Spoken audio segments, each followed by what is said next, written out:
Det er Peter fra Sista.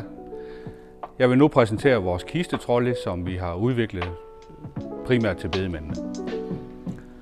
Trolleyen er en let konstruktion med en elmotor, som kan klare løft op til 180 kg. Der er et batteri på, naturligvis, og fuldt opladet kan den klare 20 løft med 1.500 kg i. Der følger ekstra batteri med, så man altid er sikker på, at der er strøm nok, når man skal ud på opgaverne.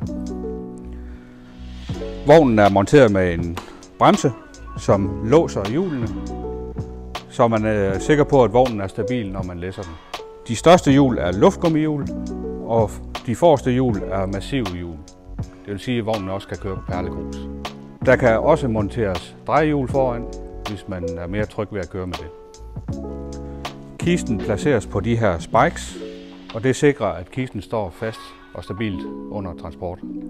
Når vognen er klappet sammen, er den 26 cm i højden, og det betyder, at der er plads til den i langt de fleste rustvogne.